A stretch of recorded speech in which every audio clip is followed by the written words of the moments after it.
We're doing a brief summary of the Haggadah. We got the second part. We halfway through the Haggadah. Tzeh ulmad ma bikesh Lavan ha'arami la'asot leYaakov Avinu. This is the sort of central piece of the Haggadah mentioned in the Gemara, in the Mishnah.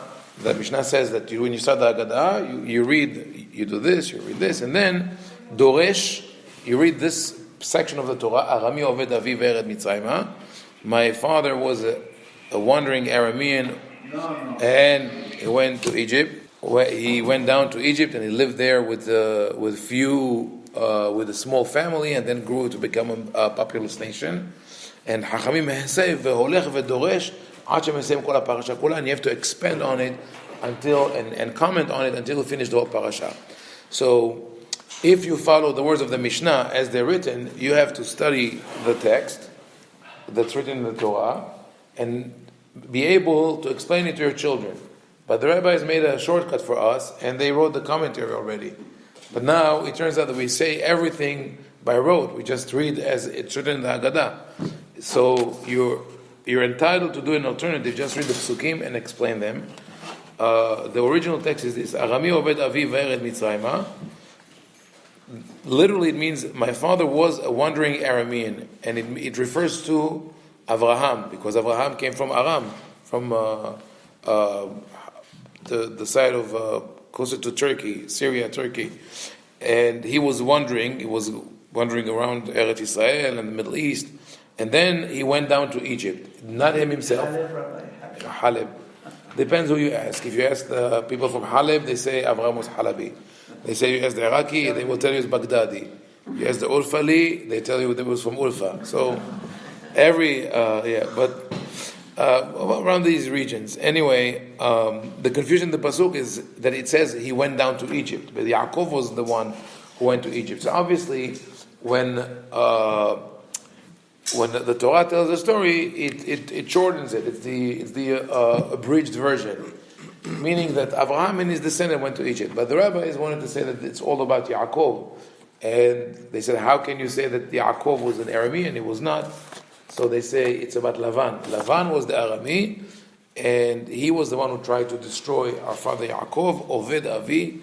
It doesn't work with the Hebrew, but it creates an interesting discussion of throwing really Lavan into the whole story.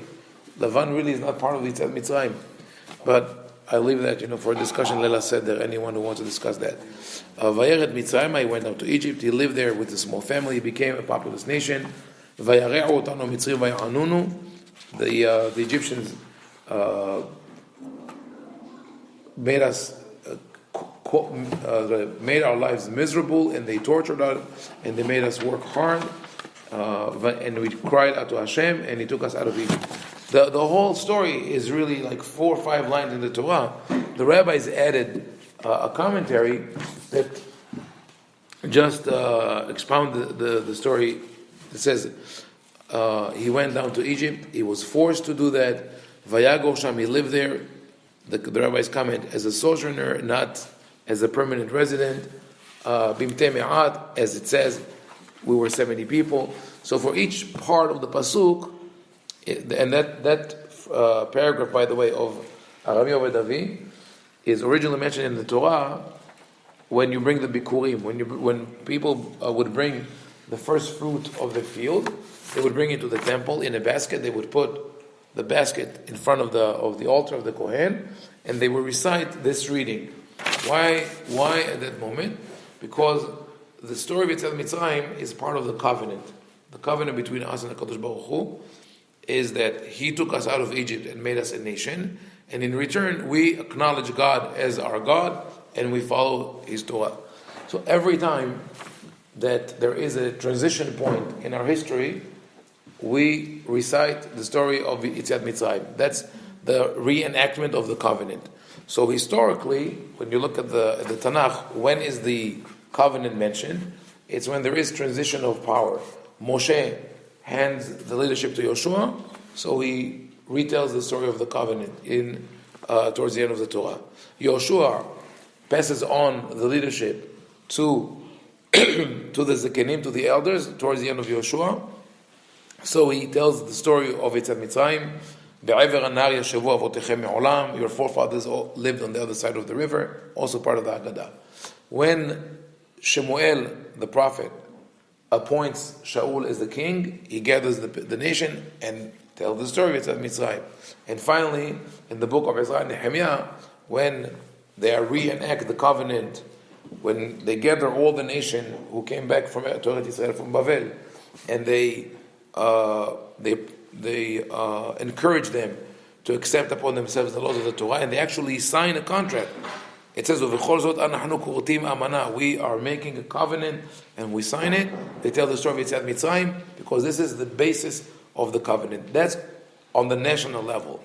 On a personal level, we do it in our prayers and blessings, but before we had prayers and blessings, in the time of the Torah, you would do it in two occasions. One, Leila Seder, Pesach, by saying the Hallel, by telling the Yetziat Mitzrayim. That is, why is it a transition point?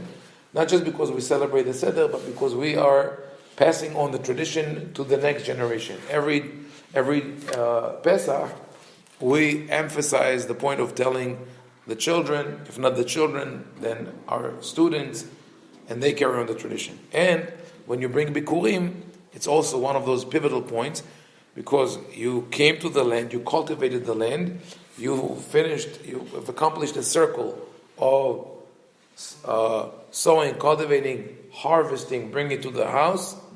Now is the time to come and say, God, you have given me what you promised me, and I reenact the covenant. So you tell the story of Yetziat Mitzrayim in a very, very short form. So the rabbis took this paragraph in the Torah and gave to each section they related each word to the words of the original story of Yetziat Mitzrayim. This way they made it more interesting than just reading the whole story as it's written in Exodus. So that takes another couple paragraphs. There is in some of the Haggadot, in addition, when they read Ve'avarti be'eretz Mitzrayim, Hashem took us out of Egypt, they say not through an angel or a messenger, but Hashem himself, as it is written, Ve'avarti be'eretz Mitzrayim b'layla hazeh, I shall pass through Egypt on that night. And in some Haggadot, in the Babylonian, I think the Italian Haggadot also have that. There's a sort of a midrash. Amru Rabotenu Zichronam Libracha. The rabbi said, when God came to Egypt, hundreds of thousands of angels came with him, angels of fire, of hail, of awe, of reverence, and they said, we should come with you, just like the human flesh and blood king would go to war with all of his warriors and generals around him. And he said, no, I am going myself. Ani Hashem, ani v'lo achel. It's not in all the Haggadot. Then following that, we read the summary of the Makot, of the 10 plagues. There is a custom to to pour from the cup of wine into another cup. When you say the words, first, Dam va'esh v'timrot ashan, that is from a prophecy that says that Hashem will redeem us with miracles, and there will be blood, fire. What is the original? No, I know. I'm trying like blood, sweat, and tears, and then you have there was this bad blood, fire, and whatever. So we have blood, fire, and smoke. So the host takes from the cup of wine and pours into another cup. Now, originally, it was done from the cup over which we say the Haggadah, which is the second cup. Some people didn't feel comfortable of taking that cup and pouring when you mention negative things, like the plagues. So there's the cup over which you say the Haggadah, and another cup from which you tip and you do those drops. Then again, after doing that, it's all what is called in our Arabic waswas. It's superstition. We are afraid of the connotation. So they said if you pour it into an empty cup, it's too potent, it's too powerful. So they would put water in the cup to dilute it. And then they went, I think, one step further, and someone would take not a whole cup, but a cup which is cracked or broken, to symbolize that we're going to do away with all these plagues, even though they were not mentioned regarding us, but the Egyptians. Then this cup, people would take and pour it in the sink or pour it outside, and some would add the pasuk, would say, "Shefoch hamatcha ala goyim asher lo yeda'ucha, v'ama mamlechot asher b'shimcha lo kara'u ki achalu et Yaakov v'et naveu shamu." Pour your wrath on the nations who did not know you or did not know Yaakov, because they have destroyed us. This is a not recent, but much later than the Haggadah itself, probably around the 1200s, 1300s, and that was a response to the Crusades.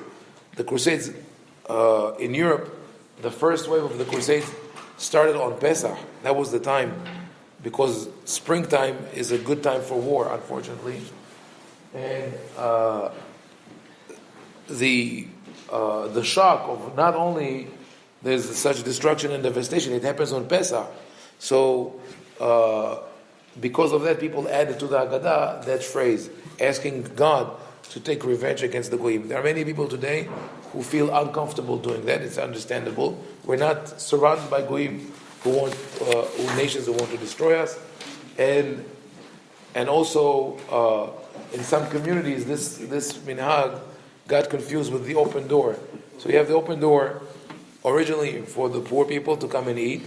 Then some people go at the end of the Seder and open the door to welcome Eliyahu in, or the Mashiach. And some open the door to go and pour the cup outside. So it's all mixed together. Then after you say, you tip those 3 drops, Dam Vaish V'Timrot Ashan. We mentioned the 10 makot. Dam Tzfardei Akinim. So for each one of them, a drop of wine into the cup. And then also for the acronym of rabbi-ovadia, the Tzach Adash Be'ahav, we group them into 3, 3, and 4. You also, so all together, 16 drops of wine into that cup of water, and then you, what? Zrok ta Hamas, Hezbollah, and all everything. Then comes the midrash that says that the 10 plagues were actually 50 or 200. That's part of the fun of of that, for people surrounded by enemies, lethal enemies, always like coming back to that story and saying God is going to save us. Following that, we have the song Dayenu, which most probably was written as a response to mockery by Christians who mocked the Jews.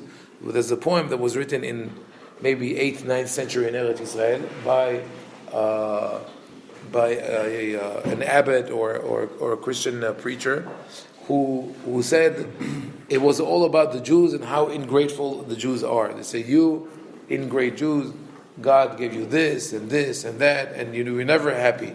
So as a response, they wrote, if Hashem would only give us this, we would be happy. If you only do this, happy. That explains the great question of how can we say, if God would take us out of Egypt, if God would have brought us to Mount Sinai, but would not give us the Torah, we would be happy. What do you mean? So the whole purpose of the Yetziat Mitzrayim is gone. But because it was written as a response, then they went step by step and said even that would have been enough for us. So Dayenu, favorite view, people like to sing it, have different traditions. And after that, thank you. Thank you. After this, we say, Rabban Gamliel Haya Omer. This is really the essence of the Haggadah. If you didn't say those 3 words on Pesach, you did not fulfill your obligation. Pesach, Matzah, Umaror. So this is really the essence of the Haggadah. If you only said that, imagine if you come to the table, you say Kiddush, and then you say Pesach, Matzah, Umaror, and you start eating, you're good. You did the Haggadah. You're fine. But like I said, I think the recommended way of doing the Haggadah, do the Kiddush, sing through the Haggadah, let the kids play out or dramatize something in the Haggadah, and then during the meal, you have time to talk as much as you want, and people are calm and not thinking about the food that will come in 2 or 3 hours. The custom is that when you say Pesach, you don't hold the shank bone or whatever represents the Pesach in your hand. because of the problem that I mentioned before, the rabbis didn't want people to think that they are doing sacrifices. So they wanted to distinguish between the zroa, the sheikbon on the plate, and the sacrifice. But there's really no prohibition there. You could touch it, you could show it to people, there's no problem. My vegetarian friends asked what to do if they don't want to put the sheikbon on the table. I told them, put a picture. Then you don't need to create. You don't. No, seriously. I said you don't, because they're trying to create soy substitute, or you don't need to do that. It's just a symbol. So put it there, and we say Pesach. We explain each one of them. What? Yeah, right. Actually, we had my grandfather used to put a chicken leg, a roast chicken leg, and a bone. That was kept from year to year.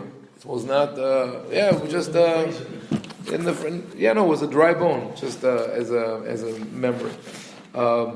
Pesach, matzah maror, and when you say matzah, you take the broken matzah and you show it to people. The matzah shanu ochlim.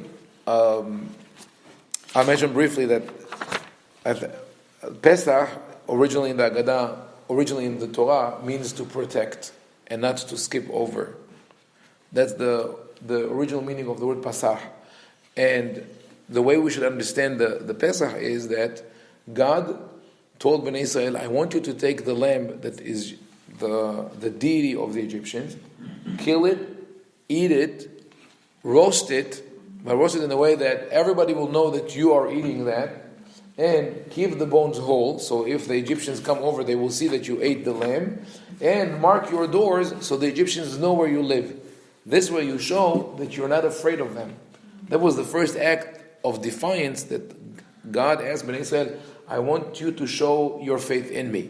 So what would have happened once at the same night, there is on one hand Makat Bechorot, the firstborn of the Egyptians all die, and the Jews are celebrating eating the lamb, which is the deity of Mitzrayim. So one of the possibilities, one of the scenarios that could have taken place is that the Egyptians would come as a mob to destroy the Jews, the Israelites.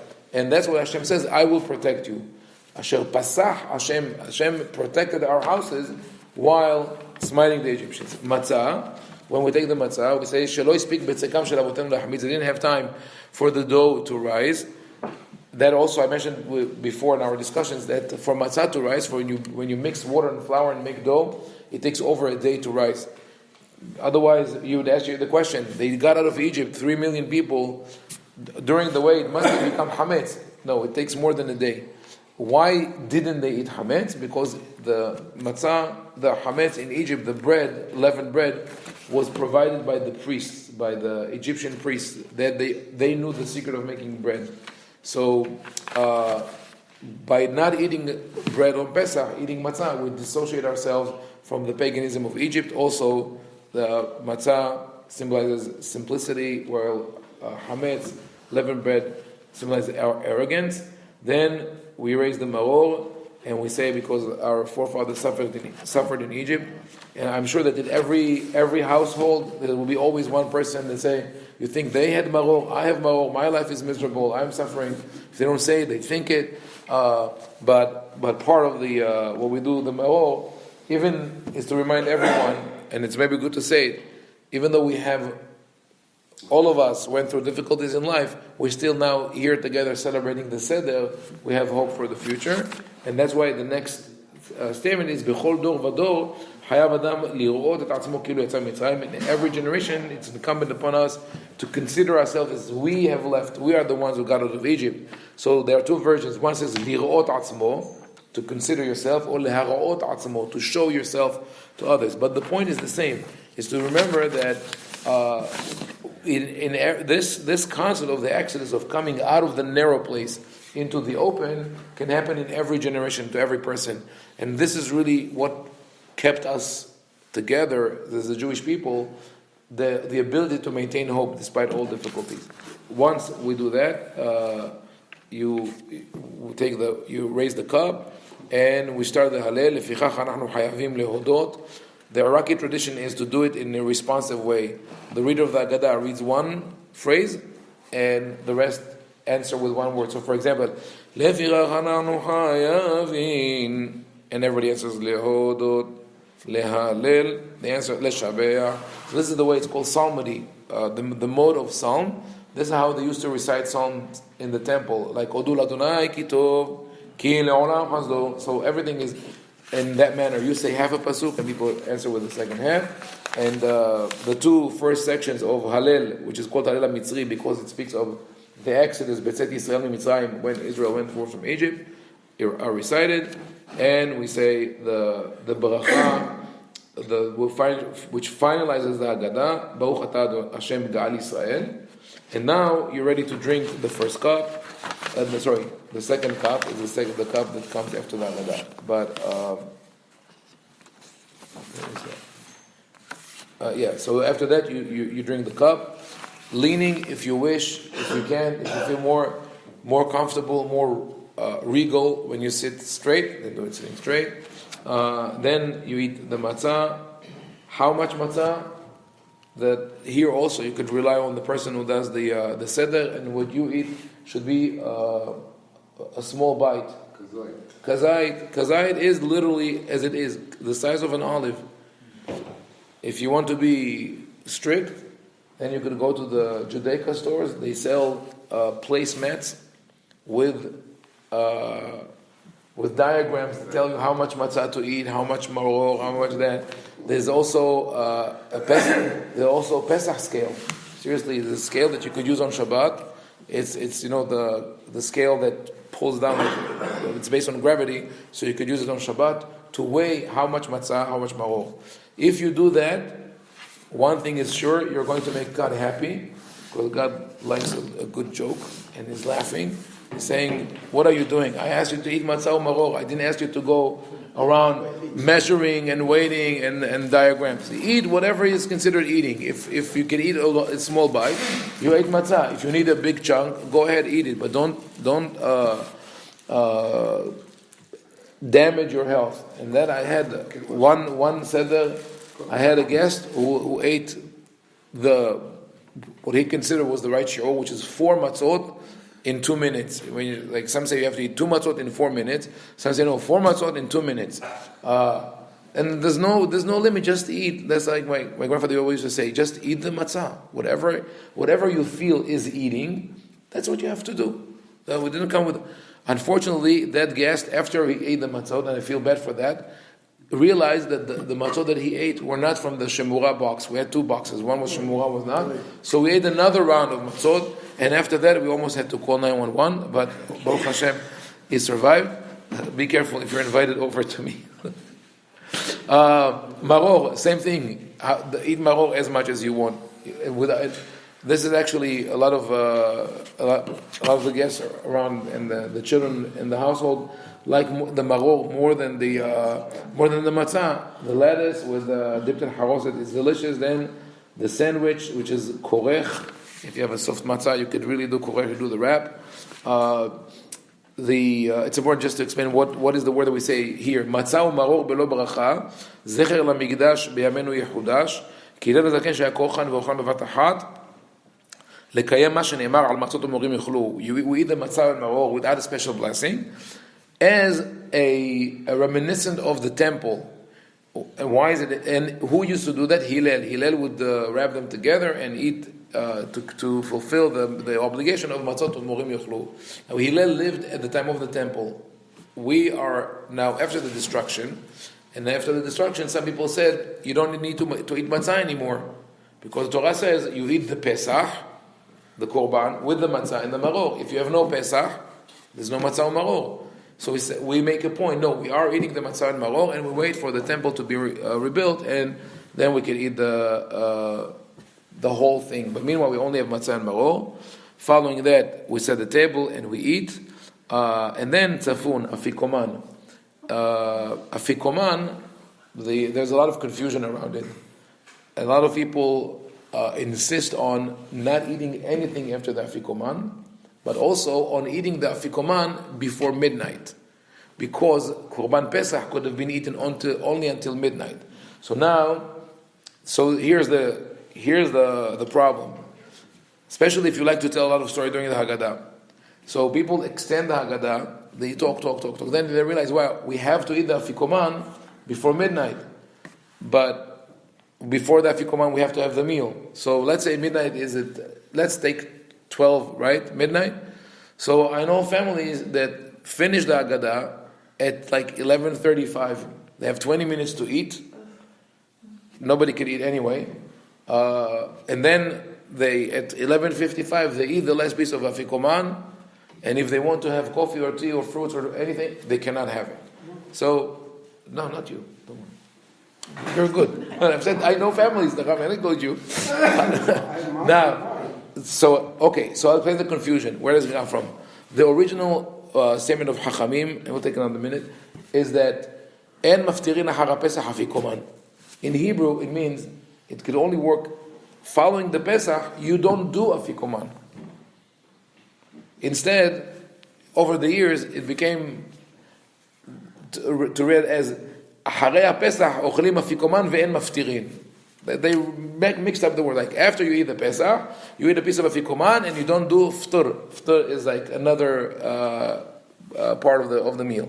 The original statement of Hachamim was this: there was a custom at the time. It was based on Greek table manners that after the meal, you go dessert hopping. You go to other families to eat dessert. So you go from family to family. It's nice. Some people do it on Sukkot. It's very nice because you can't invite everyone for the main meal. So, but the rabbi said on Pesach you don't do that.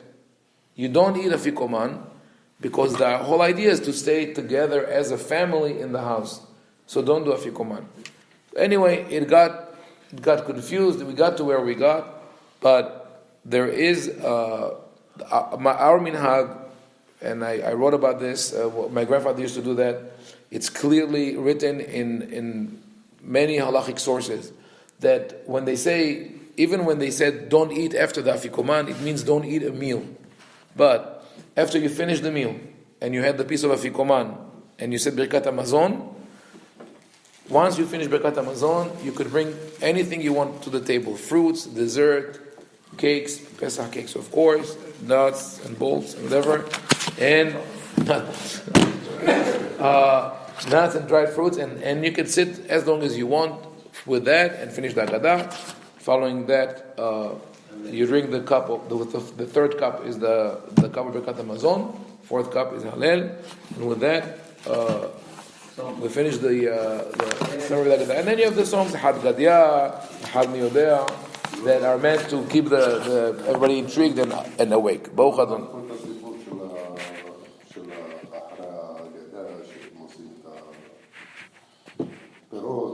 Yeah. Yeah, יכול להיות, maybe. No, I think the mimuna have to do with Isru Hag, with what's called Sifdul Eid. You know, you want to send the holiday away, and also just because you wanted the reason to party. Sibalim siba, as they say. No, but we'll talk about the mimuna later on. Baruch Adonai L'olam, Amen v'Amen.